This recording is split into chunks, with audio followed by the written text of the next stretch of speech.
Olá, seja bem-vindo, seja bem-vinda ao Saúde em Foco. Hoje, em nosso programa, nós vamos falar sobre o Zika vírus, que colocou em alerta as autoridades de saúde do Brasil, do mundo e também de Rio Preto. A presença desse vírus no nosso meio ambiente é preocupante, é também perturbadora, porque pode causar complicações neurológicas no cérebro e também pode matar.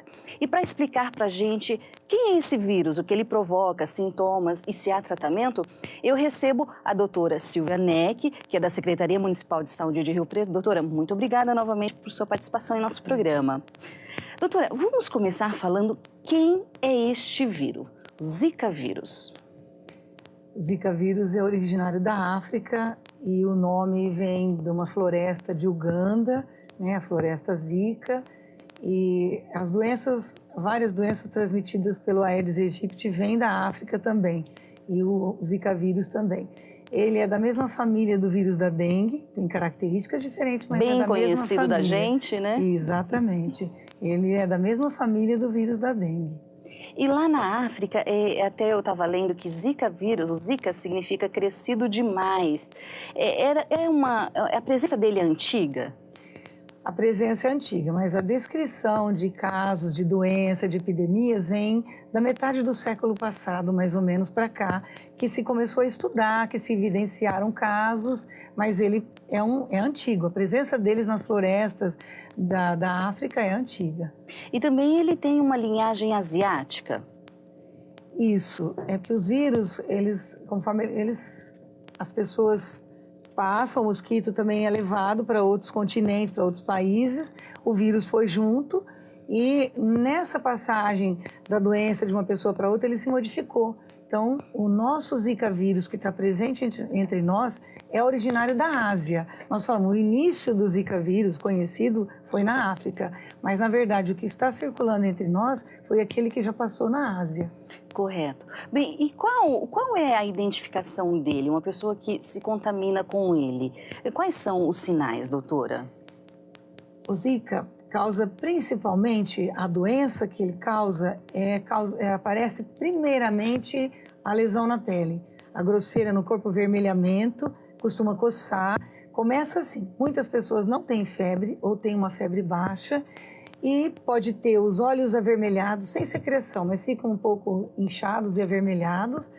E algumas articulações doem e pode também ficar inchadas. Essa é a principal característica do Zika.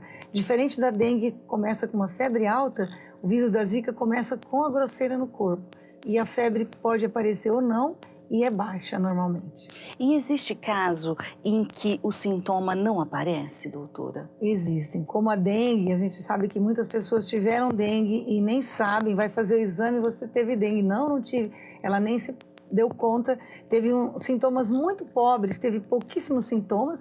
E para a Zika também acontece isso. Muitas pessoas têm mínimos sintomas. Ela tem uma coceira branda, um avermelhamento, acho que foi alergia de alguma coisa que ela comeu, algum medicamento, e passa despercebido. E pode se confundir com a dengue, apesar de haver essa diferença da coceira, né? No tratamento, no atendimento a essa pessoa, geralmente vocês estão trabalhando com a primeira possibilidade de ser dengue ou não? Já pensa em Zika também e tenta fazer os paralelos? Nós estamos diante de 3 doenças transmitidas pelo mosquito Aedes aegypti que estão acontecendo na nossa cidade e região. A dengue, chikungunya e Zika. E das 3, a mais grave na fase inicial, a fase aguda, que pode levar a óbito o maior número, é a dengue. Continua sendo a dengue. A Zika teve uma repercussão muito maior por outras consequências e complicações, que foi a microcefalia e tudo mais. Mas na fase aguda, em relação a como a evolução da doença levar a óbito, os casos graves, a dengue é a mais importante. A chikungunya também, em segundo lugar. Então, o que nós recomendamos? A orientação que é passada, isso pelos protocolos do Ministério da Saúde e que nós repassamos aos colegas profissionais. É tratar como dengue, o início, porque nós vamos pela doença mais grave, no início. Então, tratamos como dengue, fazemos toda a hidratação, aquela separação dos casos mais graves que tem que ser atendido mais rápido, a classificação de risco, né? Então, nós tratamos como dengue. Depois vamos fazendo os exames, acompanhando, se identificar que é zika, tudo bem, nós vamos conduzir como tal. Mas inicialmente nós vamos tratar como dengue, como nós dissemos, que é a doença mais grave na fase inicial. E a identificação do Zika, há exame de laboratório, por exemplo, que possa identificar ou é só o clínico mesmo? Não, existem exames, não, é diferente da dengue, que quando o Adolfo Lutz para de fazer o exame na epidemia, o município de Rio Preto compra os kits para fazer o exame. Então nós continuamos fazendo exame o ano todo. O exame de Zika não tem para comprar assim, disponível numa quantidade grande, então nós temos que selecionar as pessoas, por isso que nós dissemos, quem tiver a lesão na pele, o olho vermelho, uma febre baixa e a junta inchada, nós vamos separar para fazer o exame de Zika. E aqueles que não tiverem isso, nós fazemos só por enquanto só o exame da dengue. E depois nós vamos comentar sobre a gestante. Gestante com grosseira no corpo é prioridade. Em primeiro lugar, nós vamos fazer o exame para elas.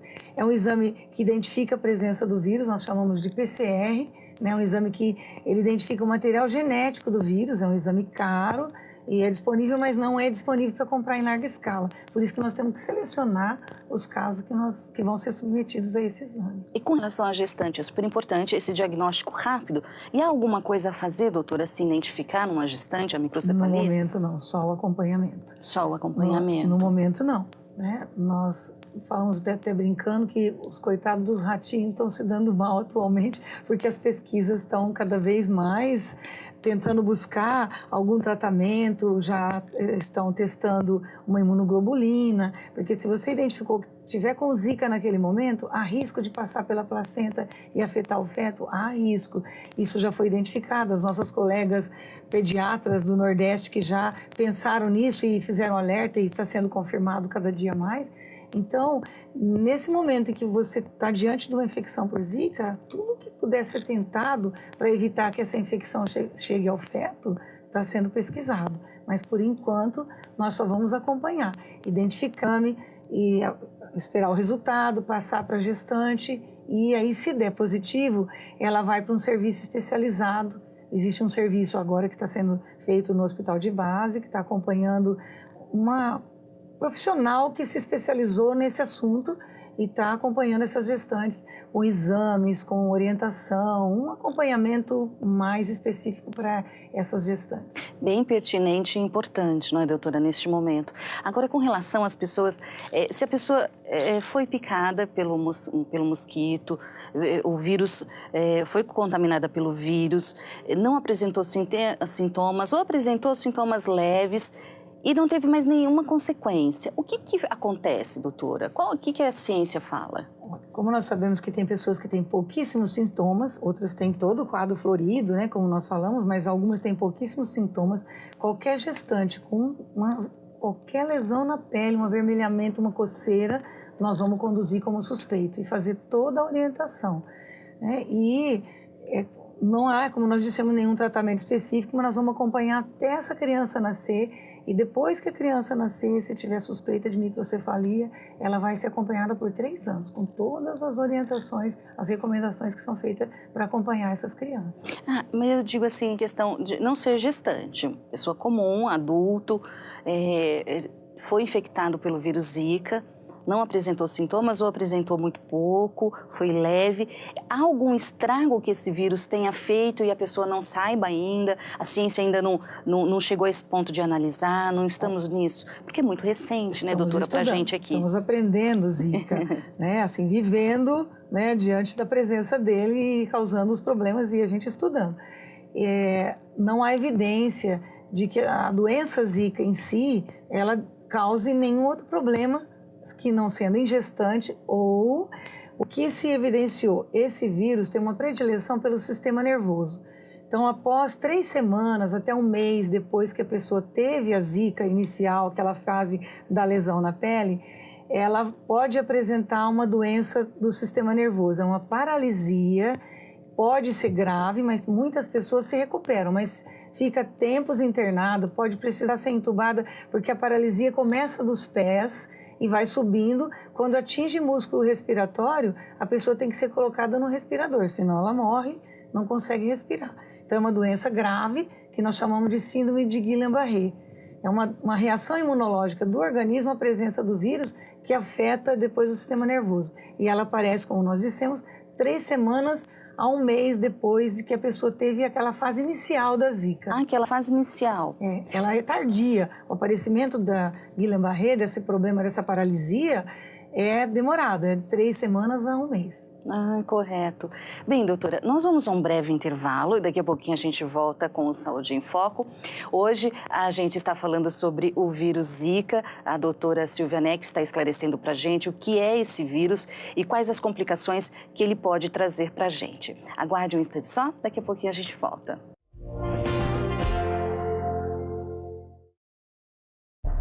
Quem me vê correndo assim, nem imagina que eu já tive tuberculose.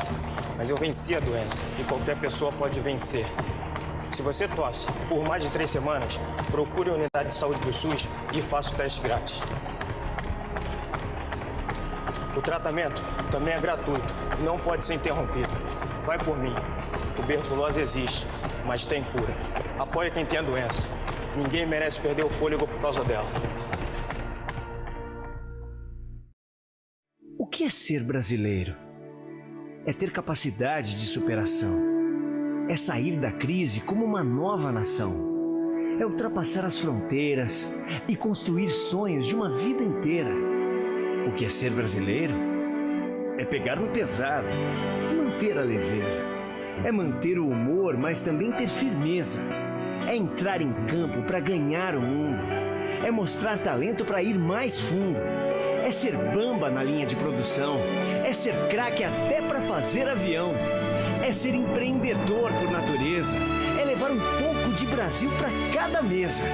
É ganhar no planeta um novo conceito de um povo que trabalha e se dá o respeito. Que cria, transforma, fazendo bem feito. Prazer, sou brasileiro. Esse é o nosso jeito. Estamos vivendo um novo Brasil, feito por você, Governo Federal. Estamos de volta com o Saúde em Foco. Hoje a gente está conversando sobre o Zika vírus. Eu converso com a doutora Silvia Neck, da Secretaria Municipal de Saúde de Rio Preto. Doutora Silvia, no primeiro bloco a gente falou sobre as gestantes. No caso de uma gestante que tenha tido sintomas iniciais, que podem ser de Zika, qual a conduta? Como que vocês fazem o exame de dengue e depois sugerem fazer o de Zika? Como que elas reagem a essa solicitação? Qualquer gestante que tiver lesões na pele, como nós dissemos, ela é uma suspeita de infecção por Zika. É obrigatório qualquer profissional de saúde, seja da rede privada, convênio do SUS, é obrigado a notificar a vigilância epidemiológica onde nós trabalhamos. E daí já existe um protocolo para ele seguir, ele vai colher exame de sangue, exame de urina, são 2 amostras de sangue, tem um intervalo de 3 semanas, isso tudo já tem um protocolo estabelecido. Daí nós vamos primeiro esperar o resultado de dengue, que é mais rápido, né? Nós só fazemos o exame de dengue, deu negativo o primeiro, nós fazemos o segundo exame de dengue, que é no 6º dia, né? Se der positivo, a gente ainda guarda o exame de Zika, porque como nós dissemos, Zika e dengue são vírus primos e pode acontecer do exame, o IgM, que é feito no 6º dia, a sorologia, dar reagente e ser uma reação cruzada com Zika. Então aí nós vamos aguardar o exame de Zika, o PCR, que demora um pouco mais, esse exame é encaminhado para São Paulo. E as gestantes, como elas estão reagindo? Elas estão aceitando fazer esse exame? Elas estão aceitando. Como a mídia fez uma divulgação muito grande, fez um alarde mesmo, então elas estão até achando muito bom que sejam atendidas, que os exames sejam colhidos, que sejam feitos, elas estão aceitando sim. Agora, quando vem esse resultado, nós procuramos a gestante, já fazemos uma orientação para ir para esse serviço especializado, além dela continuar com o obstetra que já fazia o pré-natal antes, ela passa para esse serviço especializado, né? As reações são diferentes de pessoa para pessoa, é um pouco difícil lidar com a questão do risco, né? Mas nós sempre costumamos explicar, nós já falamos isso em outras oportunidades, mas que você pega um carro, pega uma rodovia, aqui em Rio Preto as rodovias são usadas como avenida, e você tem um risco de um acidente, mas ninguém nem pensa nisso, né? Então não são todas as pessoas que passam nessa rodovia que vão ter um acidente, então não são todas as infectadas por Zika que vão ter criança com microcefalia. São algumas. A gente ainda não sabe ao certo, porque algumas têm, outras não têm. Existe um período da gestação, se houver infecção por Zika no início da gravidez, o risco de microcefalia é maior, porque está formando o cérebro e é onde o vírus vai lesar aquele cérebro que está em formação. Porque ele gosta do cérebro, a senhora mesma falou, né, da Paty? Neurotrópico, ele tem preferência pelo tecido nervoso. Doutora, agora com relação a tratamento, o paracetamol. Quem está com Zika, com a suspeita, pode fazer uso? Pode, de pirona e paracetamol. Nós vamos lembrar que nós falamos, conduz como suspeita de dengue. E para Zika, chikungunya, dengue, nós vamos usar para febre, para dor, paracetamol e dipirona.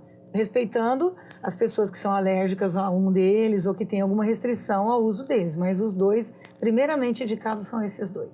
O Zika não dá hemorragia, como a dengue? Não é esperado. Nós achávamos no início que ele não dava alteração do exame de sangue. Ele dá também. Mas não é a mesma coisa que a dengue, o risco de hemorragias. Isso não ocorre até agora, nós não evidenciamos isso no Zika. Agora, o que a gente percebe é que o mosquito Aedes aegypti, quer dizer, ele está carregando esses três vírus, né, essas 3 doenças. Quer dizer, era esperado, porque na África, na Ásia, já havia casos, já era esperado que fosse acontecer isso aqui também?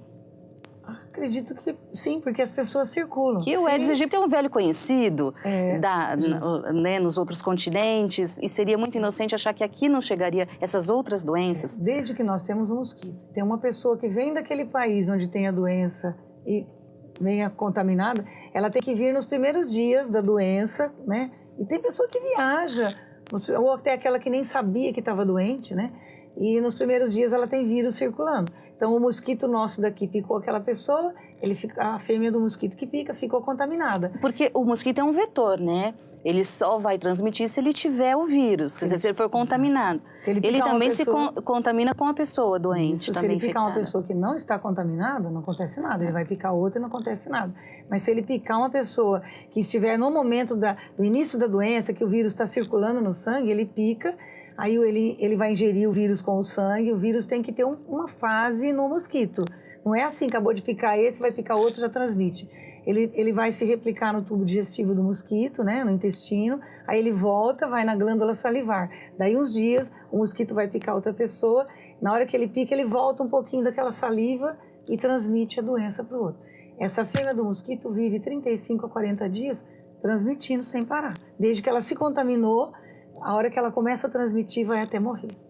Agora, com relação a um lado positivo, porque se há o combate à dengue, apesar de tantos anos, é uma luta que não tem fim, né, de educação, tanto das pessoas, como das autoridades de saúde, como das instituições médicas. Quer dizer, a gente estaria combatendo, então, esses 3 vírus também, combatendo o mosquito, que é urbano. Ele é urbano? Ele veio da floresta. Então, ele é urbano hoje em dia. Alguém trouxe esse mosquito da floresta ou veio na roupa, não, ele veio de avião, de algum lugar, ele veio, chegou aqui, ele se adaptou muito bem à cidade. Ele ficou melhor aqui do que ele estava na floresta até, para se reproduzir. Porque tem a vasilhinha, tem a água parada para ele pôr os ovos, e ele cresce rápido, tem calor. O calor, aqui, o tempo, trópico. Nós temos um ambiente ideal para esse mosquito se reproduzir e viver. Por isso que é a dificuldade da gente acabar com ele. É claro que se a gente não deixasse água parada, o mosquito não estava aí se reproduzindo. E na floresta, ele tem predador natural. Aqui, hoje, na área urbana, não tem. Aí, normalmente tem alguns bichos, animais que comem insetos. Nós comentamos que a lagartixa come mosquito, mas todo mundo tem pavor de lagartixa e não tem pavor do mosquitinho pequeno, que é o que transmite a doença. E a lagartixa não transmite doença praticamente nenhuma, né? Então, mas ele tem pouquíssimos predadores. A gente não tem quase mais lagartixa, esses outros animais que vão ingerir o mosquito. Tem morcegos que comem insetos, por isso que a gente tem que preservar esses animais. Aqueles morcegos pequenininhos, que dá aqueles voos rasantes a hora que começa a escurecer, sim, eles comem insetos, né? E tem pássaros que comem insetos, então existe sim. Mas o mosquito da dengue, ele se esconde atrás do guarda-roupa, debaixo da cama, ele fica dentro de casa, muito bem protegido.